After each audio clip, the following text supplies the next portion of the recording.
ಎಲ್ರಿಗೂ ನಮಸ್ಕಾರ. ಆತ್ಮೀಯ ಧ್ರುವತಾರ ಯೂಟ್ಯೂಬ್ ಚಾನಲ್ಗೆ ಸ್ವಾಗತ. ಸ್ನೇಹಿತರೆ, ಪಾರ್ವತಮ್ಮ ರಾಜ್ಕುಮಾರ್ ಅವರು ಸಾಮಾನ್ಯವಾಗಿ ಒಂದು ನಿರ್ಮಾಪಕಿ ಅಲ್ಲ, ಅದೊಂದು ಶಕ್ತಿ ಕಾರಣ ಚಿತ್ರರಂಗಕ್ಕೆ ಮತ್ತು ದೊಡ್ಡ ಮನೆಗೆ ಅಂತಾನೆ ಹೇಳ್ಬೋದು. ಪಾರ್ವತಮ್ಮ ರಾಜ್ಕುಮಾರ್ ಹೆಸರು ಕೇಳಿದ ತಕ್ಷಣ ಸಾಕಷ್ಟು ಜನ ಮಹಿಳೆಯರಿಗೆ ಮೊದಲು ನೆನಪಾಗದೆ ಅವರೊಂದು ಆದರ್ಶ ವ್ಯಕ್ತಿ ಮತ್ತು ಒಂದು ಆದರ್ಶ ಮಹಿಳೆ. ಈ ಕನ್ನಡ ಚಿತ್ರರಂಗದಲ್ಲಿ ಈಗಲೂ ಸಹ ಎಷ್ಟೋ ನಿರ್ಮಾಪಕರು ಪಾರ್ವತಮ್ಮ ರಾಜ್ಕುಮಾರ್ ಅವರ ಎತ್ತರಕ್ಕೆ ಬೆಳಿಬೇಕು, ಅವರಷ್ಟು ಸಿನಿಮಾಗಳನ್ನ ನಿರ್ಮಾಣ ಮಾಡಬೇಕು ಅಂತ ಕನಸು ಕಾಣ್ತಿದ್ದಾರೆ. ಯಾರೊಬ್ರಿಗೂ ಕೂಡ ಈ ಒಂದು ದಾಖಲೆನ ಮುರಿಯೋದಕ್ಕೆ ಸಾಧ್ಯ ಆಗಲೇ ಇಲ್ಲ. ಯಾಕಂದ್ರೆ ಪಾರ್ವತಮ್ಮ ರಾಜ್ಕುಮಾರ್ ಸುಮ್ನೆ ಆ ಒಂದು ದೊಡ್ಡ ಮಟ್ಟಿಗೆ ಏರ್ದವರಲ್ಲ, ಮತ್ತು ಅಣ್ಣವರ ಹೆಸರನ್ನ ಮತ್ತು ಅಣ್ಣವ್ರ ಕುಟುಂಬನ ಒಂದು ದೊಡ್ಡ ಮಟ್ಟದಕ್ಕೆ ತರೋದಕ್ಕೆ ಸಾಕಷ್ಟು ಕೆಲಸ ಮಾಡಿದ್ದಾರೆ. ಆ ಕೆಲಸಗಳು ಯಾವುದು ಅಂತಂದ್ರೆ, ಅಣ್ಣವ್ರಿಗೆ ಪ್ರತಿಯೊಂದು ಸರಿ ಕೂಡ ಕೆಟ್ಟ ಹೆಸರು ಬರೋದಕ್ಕೆ ಶುರು ಮಾಡಿದಾಗ, ಅಥವಾ ಗಾಂಧಿನಗರದಲ್ಲಿ ಒಂದಷ್ಟು ಜನ ಅಣ್ಣವ್ರ ಹೆಸರಿಗೆ ಮಸಿ ಬಳಿಬೇಕು ಅಂತ ಅಂದ್ಬಿಟ್ಟು ಒಂದಷ್ಟು ಸಂಚನ ರೂಪಿಸ್ತಾರೆ. ಅದನ್ನೆಲ್ಲಾನು ಕೂಡ ಪಾರ್ವತಮ್ಮ ರಾಜ್ಕುಮಾರ್ ಅವರ ಕಾಲಲ್ಲೇನೆ ಒದ್ದು ಸೈಡಿಗೆ ಹಾಕಿರ್ತಾರೆ. ಯಾವೊಂದು ವಿಷಯಗಳನ್ನ ಹೇಳ್ತಿದ್ದೀನಿ ಅಂತಂದ್ರೆ, ರಾಜ್ಕುಮಾರ್ ಮತ್ತು ಲೀಲಾವತಿ ಈ ಎರಡು ವಿಷಯ ಕೇಳಿದ ತಕ್ಷಣ ಕನ್ನಡ ಚಿತ್ರರಂಗದಲ್ಲಿ ಸಾಕಷ್ಟು ಜನ ಅನ್ಕೊಳ್ಳೋದು ಇವರಿಬ್ಬರ ಮಧ್ಯೆ ಏನೋ ಒಂದು ಗಾಢವಾದ ಸಂಬಂಧ ಇದೆ ಅಂತ ಅನ್ಬಿಟ್ಟು. ಆದ್ರೆ ಅದೆಲ್ಲ ಕೂಡ ಆಗಿನ ಕಾಲಕ್ಕೆ ಯಾವ ತರ ಇತ್ತು ಅಂತಂದ್ರೆ, ಅವರಿಬ್ರು ಸಿನಿಮಾಗಳನ್ನ ನಟನೆ ಮಾಡ್ಬೇಕಾದ್ರೆ ರಾಜ್ಕುಮಾರ್ ಅವರಾಗಿರ್ಬೋದು ಮತ್ತು ಲೀಲಾವತಿ ಆಗಿರ್ಬೋದು, ಆ ಸಿನಿಮಾಗಳು ದೊಡ್ಡ ಮಟ್ಟದಲ್ಲಿ ಸಕ್ಸಸ್ ಆಗ್ತಿತ್ತು. ಮತ್ತು ಯಾವ ತರ ಒಂದು ಅಭಿನಯ ಇತ್ತು ಅಂತಂದ್ರೆ, ಲೀಲಾವತಿ ಅವರು ಕೂಡ ತುಂಬಾ ಅದ್ಭುತವಾಗಿ ನಟನೆ ಮಾಡ್ತಿದ್ರು, ಅಣ್ಣವರು ಸಹ ಅಷ್ಟೇ ಅದ್ಭುತವಾಗಿ ನಟನೆ ಮಾಡ್ತಿದ್ರು. ಅವರಿಬ್ರು ಅಭಿನಯ ಸ್ಕ್ರೀನ್ ಮೇಲೆ ತುಂಬಾ ಚೆನ್ನಾಗಿ ಕಾಣಿಸ್ತಿದ್ದರಿಂದ ಸಾಕಷ್ಟು ಜನ ಅಭಿಮಾನಿಗಳು ಅನ್ಕೋತಿದ್ರು, ಇವರಿಬ್ರು ಸಂಬಂಧ ನಿಜವಾಗ್ಲೂ ಗಾಢವಾಗಿ ಇಷ್ಟೇ ಚೆನ್ನಾಗಿದೆ ಅನ್ಸುತ್ತೆ, ಅದಕ್ಕೆ ಸಾಲು ಸಾಲು ಸಿನಿಮಾಗಳನ್ನ ಮಾಡ್ತಿದ್ದಾರೆ ಅಂತ ಅನ್ಬಿಟ್ಟು. ಈ ಒಂದು ಜೋಡಿ ಇಟ್ಟಾಗ್ತಾ ಆಗ್ತಾ ಕನ್ನಡ ಚಿತ್ರರಂಗದಲ್ಲಿ ಅಣ್ಣವರ ವಿರುದ್ಧ ಇನ್ನೊಂದು ಒಂದು ಗುಂಪು ರೆಡಿ ಆಗಿತ್ತು. ಆ ಗುಂಪು ಯಾವ ತರ ರೆಡಿ ಆಗಿತ್ತು ಅಂತಂದ್ರೆ, ಅಣ್ಣವ್ರ ಹೆಸರಿಗೆ ಹೆಂಗಾದ್ರೂ ಮಾಡಿ ಮಸಿ ಬಳಿಬೇಕು, ಅಣ್ಣವ್ರನ್ನ ನಾಯಕ ಸ್ಥಾನದಿಂದ ಕೆಳಗಡೆ ಇಳಿಸ್ಬೇಕು, ಬೇರೆ ದೊಡ್ಡ ದೊಡ್ಡ ನಾಯಕರು ಹೆಂಗೆ ಮೂಲೆ ಗುಂಪಾದ್ರು ಅದೇ ತರ ಅಣ್ಣವ್ರದ್ದು ಮಾಡ್ಬೇಕು ಅಂತ ಅನ್ಬಿಟ್ಟೆ ಸಂಚು ರೂಪಿಸಿ ಈ ಒಂದು ಕೆಲಸಗಳನ್ನ ಮಾಡೋದಕ್ಕೆ ಶುರು ಮಾಡ್ತು. ಆಗ ಕನ್ನಡ ಚಿತ್ರರಂಗಕ್ಕೆ ಒಂದು ಡೈಮಂಡ್ ತರ ಎಂಟ್ರಿ ಕೊಟ್ಟಿದ್ದೆ ಪಾರ್ವತಮ್ಮ ರಾಜ್ಕುಮಾರ್ ಅವರು ನಿರ್ಮಾಣ ಆಗಿ. ಪಾರ್ವತಮ್ಮ ರಾಜ್ಕುಮಾರ್ ಅವ್ರ ನಿರ್ಮಾಣ ಯಾವ ತರ ಇತ್ತು ಅಂತಂದ್ರೆ, ಅಣ್ಣವ್ರು ಯಾವೊಂದು ಹೀರೋಯಿನ್ ಜೊತೆ ನಟಿಸ್ಬೇಕು, ಅಣ್ಣವ್ರು ಎಷ್ಟು ದಿನ ಕಾಲ್ ಶೀಟ್ ಕೊಡಬೇಕು, ಯಾವೊಂದು ನಿರ್ಮಾಪಕರಿಗೆ ಕಾಲ್ ಶೀಟ್ ಕೊಡಬೇಕು, ಇದೆಲ್ಲ ಕೂಡ ಪಾರ್ವತಮ್ಮ ರಾಜ್ಕುಮಾರ್ ಅವರು 1975 ನಂತರ ಡಿಸೈಡ್ ಮಾಡ್ತಾರೆ. ವಸಂತ ಗೀತ, ನಾನಿನ್ನ ಮರೆಯಲಾರೆ ಸಿನಿಮಾಗಳಲ್ಲಿ ಲೀಲಾವತಿ ಅವ್ರನ್ನ ತಗೊಬಂದು ಅಕ್ಕನ ಪಾತ್ರ ಮತ್ತು ಅತ್ತಿಗೆಯ ಪಾತ್ರಕ್ಕೆ ತೋರಿಸ್ತಾರೆ. ಯಾಕೆಂತಂದ್ರೆ ಅವರಿಬ್ರು ಮಧ್ಯೆ ಯಾವುದೇ ರೀತಿ ಸಂಬಂಧ ಇಲ್ಲ ಅನ್ನೋದನ್ನ ಎಲ್ರಿಗೂ ಕೂಡ ತಿಳಿಸ್ತಾರೆ.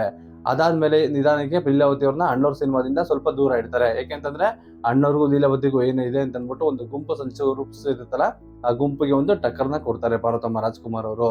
ಅದಾದ್ಮೇಲೆ ಅದೇ ರೀತಿ ದೂರದ ಬೆಟ್ಟ ಸಿನಿಮಾ ಆದ್ಮೇಲೆ ಭಾರತಿ ಅವ್ರನ್ನು ಸಹ ಅಣ್ಣವರ ಕ್ಯಾಂಪಿನಿಂದ ಹೊರಗಡೆ ಇಡ್ತಾರೆ. ಯಾವಾಗ ಈ ರಾಜ್ಕುಮಾರ್ ಮತ್ತು ವಿಷ್ಣುವರ್ಧನ್ ಅವರ ಮನಸ್ತಾಪ ಜಾಸ್ತಿ ಇದೆ ಆ ಒಂದು ಎರಡು ಗುಂಪಿನ ಮಧ್ಯೆ ಅಂತ ಗೊತ್ತಾದಾಗ, ಪಾರ್ವತಮ್ಮ ರಾಜ್ಕುಮಾರ್ ಅವರು ಯಾರ ಸವಾಸನು ಬೇಡ, ನಾವೊಂದು ಮೇರು ನಟನಾಗಿ ಇಟ್ಬಿಡೋಣ ಅಂತ ಅನ್ಬಿಟ್ಟು ಭಾರತಿ ಅವರಿಂದ ಕೂಡ ಅಣ್ಣವ್ರನ್ನ ಸಿನಿಮಾದಿಂದ ದೂರ ಇಡ್ತಾರೆ. ಅದಾದ್ಮೇಲೆ ಕಲ್ಪನಾ ಅವ್ರದ್ದು ಕೂಡ ಇದೇ ತರನೇ ಮುಂದುವರಿಸ್ತಾರೆ, ಅಂದ್ರೆ ಅಣ್ಣವ್ರ ಕ್ಯಾಂಪಿಂದ ಹೊರಗಡೆ ಇರ್ತಾರೆ. ಯಾವ್ಯಾವ ಹೀರೋಯಿನ್ಗಳು ಅಥವಾ ಯಾವ ನಾಯಕಿಗಳು ಅಣ್ಣವರೊಂದಿಗೆ ಒಂದು ಸಂಬಂಧ ಜಾಸ್ತಿ ಬೆಳೀತು, ಒಂದು ಆತ್ಮೀಯತೆ ಜಾಸ್ತಿ ಬೆಳೀತು ಅಂದಾಗೆಲ್ಲ ಪಾರ್ವತಮ್ಮ ರಾಜ್ಕುಮಾರ್ ಅವರು ಮುತುವರ್ಜಿ ವಹಿಸಿ ಆ ಒಂದು ಸಂಬಂಧನ ಅಲ್ಲೇ ಕಟ್ ಮಾಡ್ತಾ ಇರ್ತಾರೆ. ಇನ್ನೊಂದು ವಿಷಯ ಏನು ಅಂತಂದ್ರೆ, ಅಣ್ಣವ್ರಿಗೂ ಮತ್ತೆ ಭಾರತಿಯವ್ರಿಗೂ ಸಹ ಒಂದಷ್ಟು ಕಟ್ಟುಕಟ್ಟೆನ ಕಟ್ಬಿಟ್ಟಿದ್ರು. ಭಾರತಿಯವರು ಅಣ್ಣವ್ರನ್ನ ಇಷ್ಟಪಡ್ತಿದ್ರು, ಅಣ್ಣವರು ಭಾರತಿಯವ್ರನ್ನ ಇಷ್ಟಪಡ್ತಿದ್ರು ಅಂತ ಅನ್ಬಿಟ್ಟು. ಬಟ್ ಅದೆಲ್ಲ ಸುಳ್ಳು. ಅವರಿಬ್ರು ಕೆಮಿಸ್ಟ್ರಿ ತುಂಬಾ ಚೆನ್ನಾಗಿ ಆನ್ ಸ್ಕ್ರೀನ್ ವರ್ಕ್ ಆಗಿತ್ತು.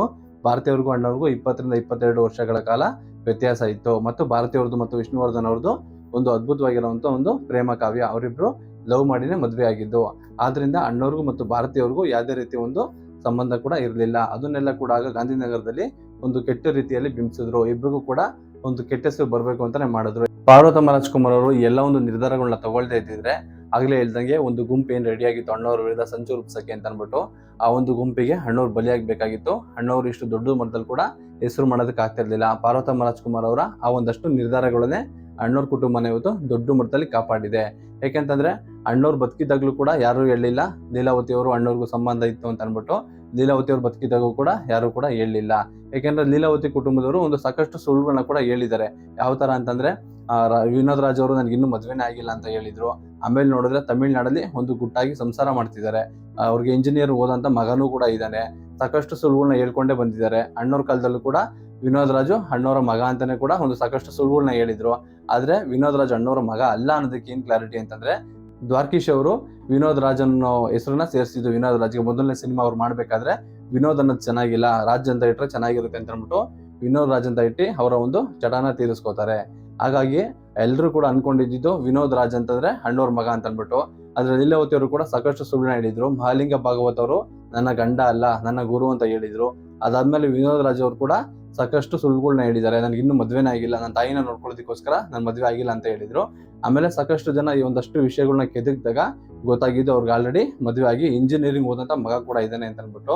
ಅಣ್ಣವ್ರ ವಿರುದ್ಧ ಎಷ್ಟೋ ಗುಂಪುಗಳು ಬಂದು ಎಷ್ಟೇ ಪಿತೂರುಗಳನ್ನ ಮಾಡಿದ್ರು ಕೂಡ ಪಾರ್ವತಮ್ಮ ರಾಜ್ಕುಮಾರ್ ಅವರು ಅದನ್ನೆಲ್ಲ ಮೆಟ್ಟಿ ನಿಲ್ತಿದ್ರು.